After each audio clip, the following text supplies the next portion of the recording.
So again, there's keywords, there's key phrases.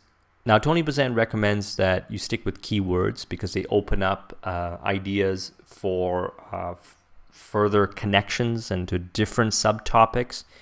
And I think that that's a matter of personal preference. I use key phrases and sometimes I use keywords. Now, when you're brainstorming and you're trying to come up with new ideas, you might want to stick with keywords because they open up for more possibilities, like what Tony Buzan says.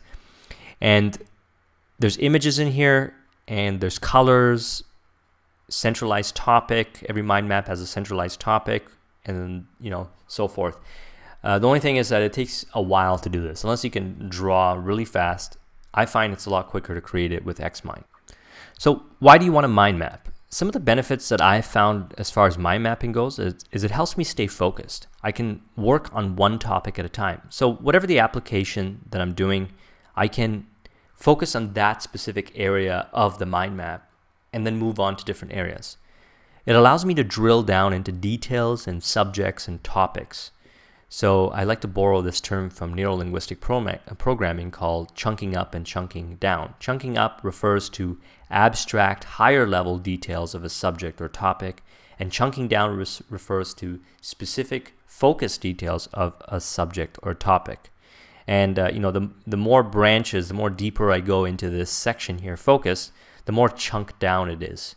And the more I move up, the more chunked up it is. It's just a conceptual model for explaining the breakdown of details. Like, for example, if you were talking to someone, if you wanted to use NLP, you could just say, could you chunk up what you're saying? And they'll get into like an abstract, higher level, which is usually quicker to explain. And if you don't understand what they're saying, you can say, can you chunk that down? And they'll get into more specific details. So mind maps allow you to do that. Let's look at an example. For example, speed reading.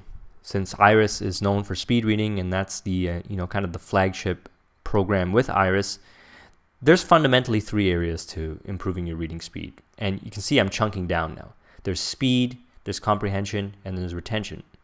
Now, there's specific elements to speed, such as fixation, regression, auditory reassurance. There's specific elements to comprehension, like preview, overview, a technique that you do. There's specific elements to retention, like mnemonic devices and mind map. And there's a lot more stuff that we cover in the workshops. But what we can do is we can actually go deeper into fixation. Let's go deeper into fixation. What's the cause of fixation? You would take your notes accordingly. I don't want to turn this into a lecture on a speed reading, so I'm just going to put note 1, note 2, note 3 here.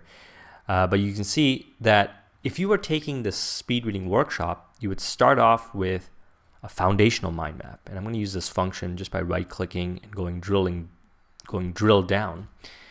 And I can actually just move this here, and move this here.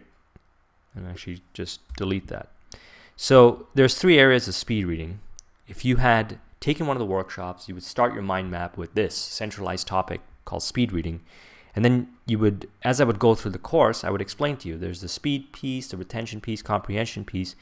And as you're going and studying and doing the exercises, you're adding to your mind map and you're discovering areas that you're weak in as far as speed or retention and comprehension goes. You're finding out specific questions to ask me as an instructor.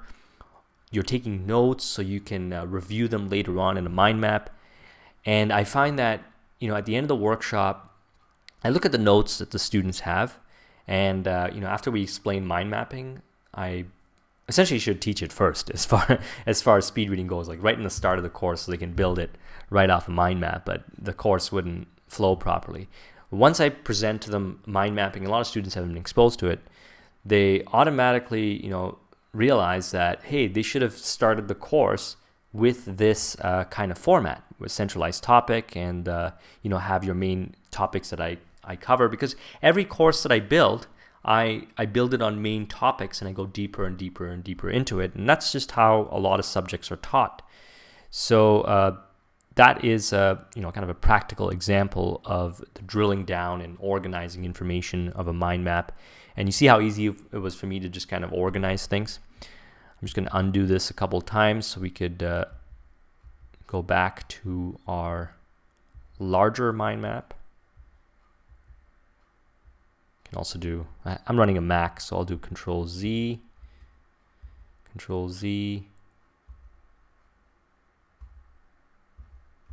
and so forth. And then I'll hit this button to go back up. And there we are. Just minimize this area. So you see how easy it was for me to break down and use this drill down function in Xmine to focus on a very specific area. When your mind maps get really big, you're going to find that really useful because you know, you can kind of get lost in your mind map because it can be really big. But then you can use that drill down function to focus on that specific area. And you could even just copy and, you know, cut and paste that into another mind map and just save that piece and you know, share that piece with someone or whatnot.